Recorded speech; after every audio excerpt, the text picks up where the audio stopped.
दरवेशों का डेरा। 9वां ख्वाबनामा। दोस्ती की खुशबू। 18 मई 2018। दरवेश को राबिया का सलाम। राबिया दरवेश से माजरत चाहती है कि ताख़ीर से जवाब दे रही है। राबिया बेमानी और लाहासिल इखलाकी मसरूफियात में फंसी हुई थी, जिसका ना तो जिंदगी से कोई गहरा ताल्लुक है न मौत से। दरवेश के दानाई वाले सवाल से राबिया पहले तो मुस्कुराई, फिर उसको सुकरात के हवाले से पढ़ा एक वाक़या याद आ गया। नहीं मालूम मुसद्दिका है या नहीं, मगर दिलचस्प है। सुकरात से किसी ने पूछा कि आपके दानाई का राज क्या है। उसने इस शख्स से घर आने को कह दिया। जब वो शख्स सुकरात के घर पहुंचा तो घर से पहले गालियों और बदजुबानी की आवाज़ें आ रही थीं। वो शख्स पलट गया और जाकर सुकरात को तलाश करने लगा। सुकरात कहीं बैठा अपने शागिर्दों को लेक्चर दे रहा था। इस शख्स ने बताया कि वो इसके घर से आ रहा है, जहाँ से बदजुबानी और गालियों की आवाज़ें आ रही थीं। सुकरात ने कहा, वो मेरी बीवी है और यही मेरी दानाई का सबब है। तो राबिया भी यही कहती है कि अगर दरवेश को लगता है कोई दानाई की तितली इधर उड़ती फिर रही है, तो यकीनन इसके असबाब भी आसपास ही होंगे। राबिया दरवेश को बताना चाहती है कि वो रूहों वाले कबीले वाली मित से ताल्लुक़ रखती है। इसके मुताबिक यकीनन राबिया की पहली मुलाकात आलमे अरवा में दरवेश से हुई होगी, इसलिए ज़मीन पे होने वाली मुलाकात में अजनबियत नहीं है और इनकी रूहें एक ही कबीले से ताल्लुक़ रखती होंगी। इसीलिए दोस्ती की खुशबू महसूस होती है। तख्लीक का कबीला ज़मीन पे भी एक जैसा ही होता है। यूं भी राबिया को महसूस होता है इसकी रूह आलमे अरवा में बहुत आवारा थी, इसलिए इसे ज़मीन पे अक्सर लोगों से मिलते हुए अजनबियत का एहसास नहीं होता। ये भी हकीकत है कि राबिया के दिल हमेशा चाहता था कि वो दुनिया ही नहीं कायनातों की सैर करे, हर वक्त सफ़र में रहे। वजूदी तौर पर ऐसा नहीं हो सका, मगर ज़हनी तौर पर वो मुसलसल सफ़र पे होती है, घर के काम करते हुए, चाय कॉफ़ी पीते हुए, दरख्तों को प्यार से देखते हुए। और ये सफ़र बचपन से है। जब भी शाम होते ही जुगनुओं और तितलियों को घर में लगे पौधों पे पकड़कर खुश होती थी और फिर रात को घर के सहन या छत को जाती किसी सीढ़ी पे बैठकर घंटों आसमान के तारों और चांद को देखती रहती थी। इनमें झुरमट को तलाश करती थी और कभी इन रोशन सितारों को जो एक कितार में कभी नहीं हटे, जो एक कितार से कभी नहीं हटे। वो सोचा करती थी, सूरज इस वक्त कहाँ होगा, कहीं बादल भी तो होंगे। ये सोचें वक्त के साथ हर पल सफ़र करने लगी। राबिया बचपन से ही कम गो थी कि इसके अंदर एक अपनी ही कायनात सफ़र करती रही। वो तन्हा नहीं थी, इसे तन्हाई का एहसास कभी नहीं हुआ। हालांकि इसकी ना तो कोई बहन थी और ना ही हम उम्र कोई फीमेल कज़न और ना ही कोई सहेली ऐसी। अगर कोई इसकी कायनात में मुदाखलत की कोशिश करता तो वो उलझ जाती। गरचे अब वो इस कैफियत पे शऊरी तौर पर काबू पाने के काबिल हो गई है। फिर जब वो ज़रा सी बड़ी हुई तो बच्चों की कहानियों की किताबें पढ़ने लगी। 8 साल की थी, इसके वालिद को मुल्क से बाहर जाना पड़ा तो वो बीमार हो गई। इसे हर वक्त सीने में शिद्दत का दर्द महसूस होता। बहुत लाहासिल इलाज हुए, लेकिन कोई सूरत सेहत की नज़र नहीं आती थी। डॉक्टर तब्दील होते रहे। आखिरकार एक चेस्ट स्पेशलिस्ट ने मर्ज़ की जड़ पकड़ ली। इसकी वालदा से पूछा, इसके वालिद कहाँ हैं? उन्होंने बताया, वो बैरून मुल्क हैं। उसने कहा, बस इसका यही मसला है, ये उनको मिस करती है। आप इसको कहें रोज़ इन्हें ख़त लिखा करे।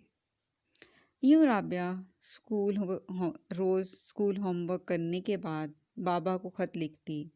यूं वो आहिस्ता आहिस्ता बेहतर होने लगी। जब भी इसके वालिद बैरून मुल्क रहे वो खत लिखती रही और अम्मी जमा करके पोस्ट कर दिया करती। राबिया को अम्मी ने ही बताया कि जब वो 2 माह की थी तो बिस्तर पर लेटी रात भर जागती रहती। इसके वालिद की जॉब ऐसी थी कि वो आधी रात के बाद घर आते थे और जब वो 2-2:30 बजे आते, कमरे के बाहर से ही आवाज़ देते गुड़िया, और राबिया आवाज़ सुनते ही सो जाती थी। इसके वालिद जब वतन वापस आए तब तक इसको खत लिखने की आदत हो गई थी। इसने डायरी लिखना शुरू कर दी। पहले तो वो डायरी में दिन भर के महसूसात लिखती, मगर फिर उसने रातों को देखे ख्वाब लिखना शुरू कर दिए और वो अपनी डायरी को छुपा छुपा कर रखती। शायद वो उम्र ही ऐसी थी। फिर इसने पेंटिंग शुरू कर दी, वाटर पेंट करने लगी। क्योंकि इसके वालिद पेंटिंग किया करते थे, ये इसे विरासत में मिला था। इसलिए स्कूल कॉलेज के सब पेंटिंग के मुकाबले इम्तियाजी तौर पे जीते। वो आर्टिस्ट बनना चाहती थी, नेशनल कॉलेज ऑफ आर्ट्स में पढ़ना चाहती थी, मगर इसको आर्ट्स कॉलेज में पढ़ने की इजाज़त नहीं दी गई। वो इतना हर्ट हुई कि इसने ना पढ़ने का फैसला कर लिया। मगर जो होना होता है, इंसान इसको कब अपने फैसलों से टाल सकता है। इसने कैलीग्राफी सीखी और मॉन्टेसरी को कैलीग्राफी पढ़ाने लगी। साथ साथ अपनी तालीम भी जारी रखी और किस्मत इसे एशियन ऑक्सफोर्ड यानी गवर्नमेंट कॉलेज ले गई, जहाँ उर्दू अदबियात पढ़ा। इस वक्त वो हल्की फुल्की शायरी करती थी और अखबारात में मज़ामीन लिखती थी। कोई बाकायदा प्लेटफॉर्म नहीं था, ना ही बाकायदा तख्लीक थी। यूनिवर्सिटी में ही रावी की को एडिटर और तख्लील मुकर्रर की एडिटर हो गई। इस सफ़र ने अदब के और करीब कर दिया। फिर थेसिस का वक्त आया तो असगर नदीम सैयद इसके मकाला इंचार्ज थे। राबिया की ख्वाहिश थी कि वो मर्दाना किरदारों पे थीसिस करे, मगर जब वो ये बात करने अपने सदर शोबा डॉक्टर सुहेल अहमद खान के पास गई तो उन्होंने कहा, पहले तो तुम्हें ये किरदार तख्लीक करने होंगे तो ही मकाला लिख सकोगी।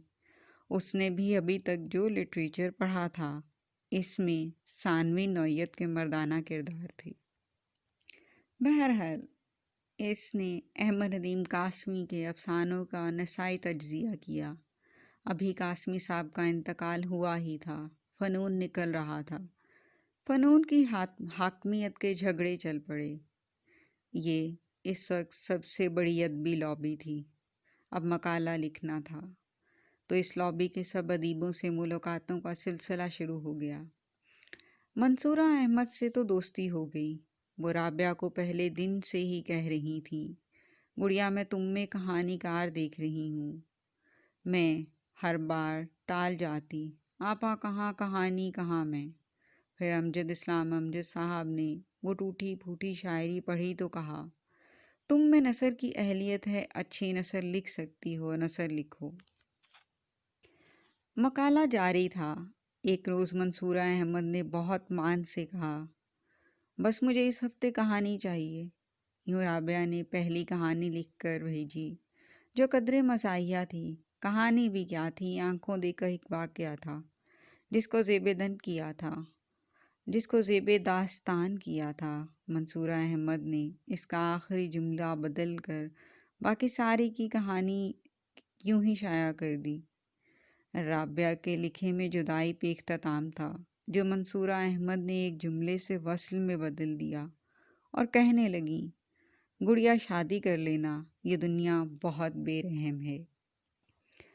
राबिया ने उस वक्त तो बात मजाक में उड़ा दी, मगर बाद में अंदाज़ा हुआ कि ज़िंदगी में सबसे बड़ी डिग्री तजर्बे की है। मगर ये हादसा शादी भी बंदे के इख्तियार में नहीं होता। ये हादसा होता है जो अपने वक्त पे ही होता है और कभी नहीं भी होता।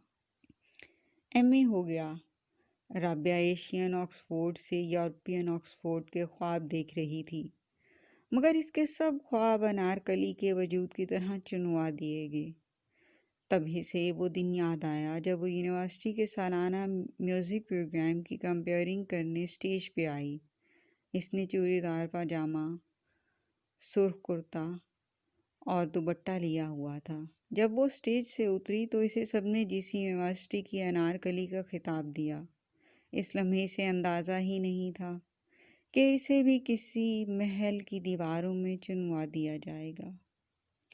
اس کے استاد اصغر ندیم سید اپنی طالبہ کو شاید لیکچرار کے روپ میں دیکھنا چاہتے تھے۔ رابعہ بھی یہی چاہتی تھی، مگر اب چاروں اور دیواریں بہت بلند ہو گئی تھیں، اس پہ سلیپ بھی رکھی جا سکتی تھی۔ وہ رو پڑی۔ تب اصغر ندیم سید نے بہت جلال اور قوت سے کہا، اب تمہارے پاس ایک ہی رستہ بچا ہے، لکھو اور اتنا لکھو کہ تمہارے لفظ بولنے لگیں۔ اب کبھی محسوس ہوتا ہے کہ ان کی دعا تھی، اس لمحے کی قوت تھی، یا شاید بابا کی خواہش بھی، کیونکہ رابعہ کو بچپن سے ہی وہ ادیب خواتین کی حالات زندگی مختصراً بتایا کرتے تھے۔ مطالعہ ان کا بہت تھا۔ رابعہ نے بابا ہی کی لائبریری سے کتابوں کو چرا کر چھپا کر پڑھنا شروع کیا تھا، اور حسن اتفاق کے 12-13 برس میں جو پہلی کتاب اس کے ہاتھ لگی وہ خلیل جبران کی تھی۔ اسے کچھ سمجھ نہیں آیا کہ اس نے کیا پڑھا، مگر جو پڑھا اس کا لطف بہت آیا۔ اس کے فوراً بعد یوسف زلیخا پڑھ ڈالی تو یوسف کو عشق میں ایسا مبتلا ہوئی کہ اس وقت تو وہ انہیں چاند میں بھی محسوس ہوتے، ستاروں میں بھی دکھائی دیتے۔ وہی کیفیت تھی جو جوانی کے عشق میں ہوتی ہے۔ یہ عشق کم نہیں ہوا، نوبت یہاں تک آئی کہ 4 کتابیں چاروں یوسف کے نام کی۔ یوسف کو ایک طبقے نے بزدل کہا۔ رابعہ کے مطابق ان سے بڑا بہادر کوئی نہیں تھا۔ زلیخا کو بھی عورت کا پاگل پن اور جنون کہا، مگر اس کے لیے بھی مد مقابل یوسف ہونا ضروری تھا۔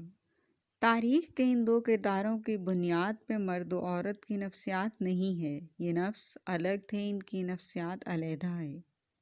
عشق یوسف کا سبب بتانے کے لیے بھی کم از کم ایک اور خط لکھنا پڑے گا۔ ابھی یہاں صبح کاذب بھی گزر چکی ہے، بھیگی رات بھی سونے کو ہے، ستارے آج نکلے نہیں سو آرام سے ہیں، بادل بھی کسی کی یاد میں رو کے سسکیاں بھر کے خاموش ہو گئے ہیں۔ رابعہ کو بھی خالق سے کچھ باتیں کرنی ہیں، اس سے قبل کہ آسمان بھی مطلب پرستوں کی طرح سفید ہو جائے۔ رابعہ اجازت چاہتی ہے۔ فی امان اللہ۔